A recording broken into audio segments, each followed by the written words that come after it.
السلام عليكم، معاكم فطوم. النهاردة هنعمل محشي الكرنب. شتا وسقعة يعني محاشي، وخصوصا محشي الكرنب بيبقى طعمه لذيذ جدا في الشتا رغم ان هو موجود في الصيف، بس في الشتا ليه طعم تاني خطير مع البصل الأخضر. حاجة بصراحة تحفة. أنا جبت هنا أول حاجة معاكم الكرنباية. طبعا في ناس كتير جدا يعني تشيل الخطوة دي او تسكيب الخطوة دي لو هي بتعرف تعمل الكرنب ازاي تقطع الورق بتاعه. انا بس بعملتها علشان خاطر لو في حد بيتفرج على الفيديو بتاعي ويكون لسه مش بيعرف ازاي يقطع الورق بتاع الكرنب وازاي يفصله من الكرنباية. اول حاجة عملتها بيكون فيه اللي هي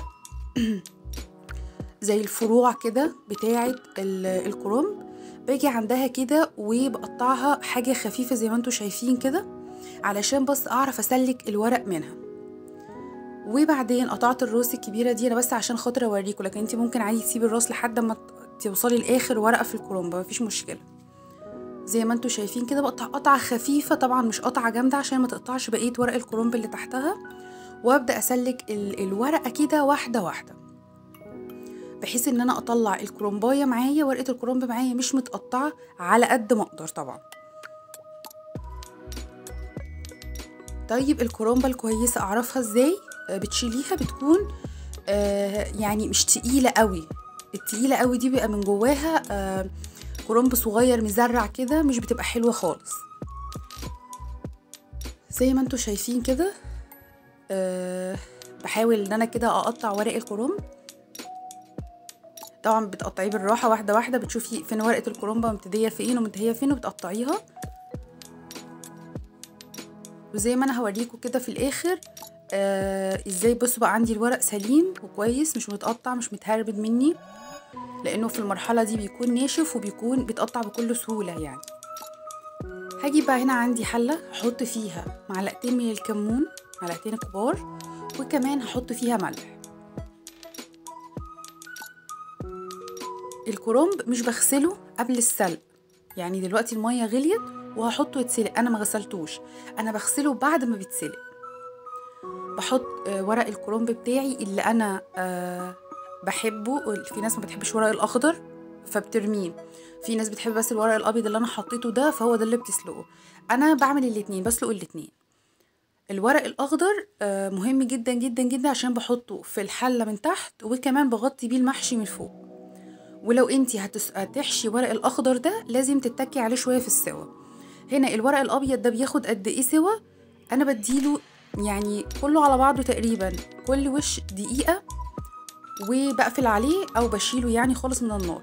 بشيله من النار بعمل فيه ايه؟ بكون مجهزه طبق فيه ميه ساقعه، لو احنا في الشتاء ميه من الحنفيه طبعا بتبقى ساقعه، لو انتي في الصيف بتحطي ميه بتلج عشان توقفي عمليه التسويه بتاعته. وطبعا بتاخديه بقى تغسليه وتحطيه على جنب. زي ما انتوا شايفين كده انا بدات اشيله ومجهزه عندي طبق فيه ميه بحط فيه ورق الكرنب بتاعي. خلصت ورق الكرنب بتاعي الابيض، هبدا احط اللي هو الورق الاخضر اللي بيبقى في الكرنبايه من بره، مغلف الكرنبايه اللي هو ده. انا بسلقه سلقه عاديه خالص خفيفه عشان انا بس هحطه في الحله مش اكتر من كده. طيب لو انا هشيل الكرنب في الفريزر يستحسن ان انتي ما تسلقوش قوي، يعني لو هياخد دقيقتين لا خليه كل وش بس نص دقيقه وشيليه علشان خاطر التلج بيخليه يستوي اكتر. ببدأ هنا بقى اقطعه معاكم. انا هنا هقطعه بطريقتين وطريقتين سهلين جدا. زي ما انتوا شايفين بفرد الورقة، بشيل منها العنقود بتاعها اللي هو الجامد ده، وبحط الورقة دي فوق الورقة دي، او يعني النص ده فوق النص ده، وابدأ اقطعه الحجم بقى اللي انا بحتاجه، صغير كبير شوية اللي انتي بتعرفي تحشيه. زي ما انتوا شايفين انا بحب الحجم ده اللي هو يكون صغير شويه وما محتاجش ان انا اقعد كل شويه الف من الجوانب وكده. هقطع معاكم كده كام ورقه تشوفوها. هنا طبعا الكرنبايه بتاعتي كان فيها حاجات سودا كده في الورق من تحت، طبعا انا شلتها. دي نفس الطريقه اللي فاتت بنفس التقطيعه. هنا جت معايا ورقه كبيره شويه، حبيت بس اوريكم ازاي هقطعها. اخدت النص منها ولفيته كده زي ما انتم شايفين وقطعته، واللي قطعته ده هبدأ افرده واقطعه بقى على 2 على 3 برضو على حسب ما انتي ازاي تعرفي تحشيه وازاي بتحبي الورقة بتاعتك تكون صغيرة او كبيرة. هنيجي بقى لخلطة المحشي بتاعتنا.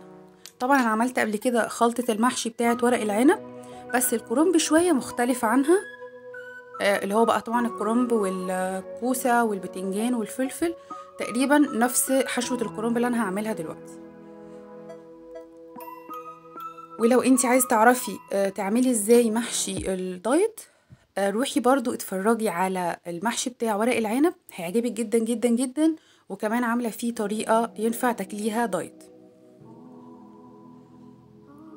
انا حطيت عندي هنا بصل مقطعاه مكعبات، وبدأت اخلطه كده او يعني اقلبه في معلقة سمنة، يعني زي ما انتوا شايفين ما حطيتش سمنة كتير خالص.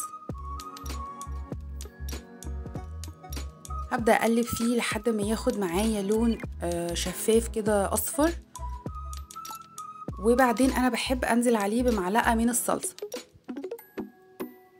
وهقلبه تاني كويس.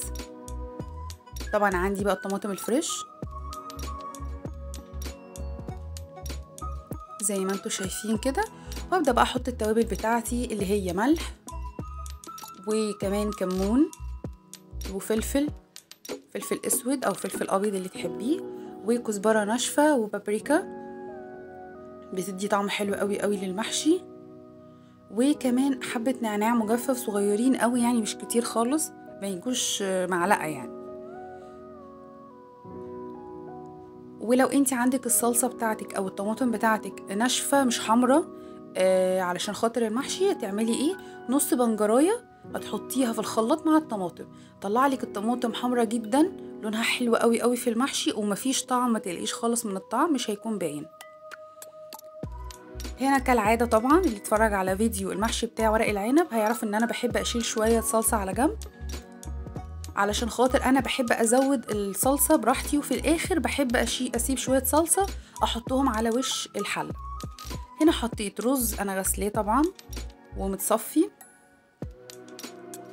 وهنا عندي بكون موطية على النار علشان خاطر مش عايزة الرز يستوي، وببدأ احط الخضرة بتاعتي. انا الخضرة عندي مجمدة، لو الخضرة عندك فريش طبعا بتكوني طفيتي النار خالص، بس عشان الخضرة عندي مجمدة فسايبها على النار شوية. وهنا كانت عندي خضرة المحشي انا مجمداها متفرزنة يعني، فحطيتها على المحشي. في الوقت ده انا هزود شوية صلصة محشي عشان خاطر يطلع معايا بالشكل ده، لكن لما هتسيبي المحشي الصلصة بتاعته كتير مش هتبقي عارفة تعملي ايه. ولو احتاجتي عندك محشي رز تاني مثلا مش هيبقى عندك صلصة، فاكيد مش هتقومي تعملي تاني صلصة، فيعني شوية الصلصة اللي احنا بنشيلهم على جنب دول بيبقى ليهم كذا اختيار، بيبقوا حلوين جدا. وده اللي انا قلتلكوا عليه، بحب احط ورقة من الكرنب الاخضر ده في الحلة كده من تحت، بتحافظ لي جدا على المحشي، مش بتخليه ابدا حتى لو سبتيه شوية على النار مش بيتلسع منك،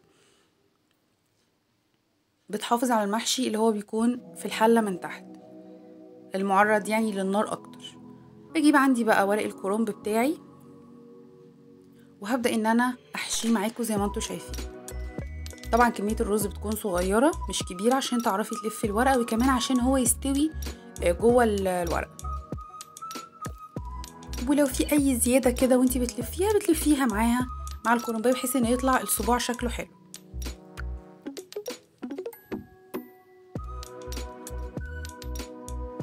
زي ما انتوا شايفين كده الصباع ملفوف كويس جدا علشان خاطر لما يستوي ما يفكش معايا وهو بيستوي. هبدأ احشي معاكم كام واحدة كلهم بنفس الطريقة. المحشي بقى بتاعك ده لو انتي ما عندكيش فراخ او لحمة مفيش اي مشكلة خالص، ممكن تعمليه بدون فراخ ولحمة، بس اهم حاجة تكوني شايلة عندك شوربة بتحطيه بس بتحطيه عليه الشوربة وهو على النار وبتسويه وبس كده، وتاكلي معاه بصل اخضر، تاكلي معاه مخلل، تاكلي معاه زيتون اخضر زي اللي احنا خللناه. بصوا يا جماعة بجد تحفة. كده انا خلصت وحطيت صلصة على الوش زي ما انتوا عارفين وزي ما انا قلتلكوا يعني، وبدأت احط الشوربة.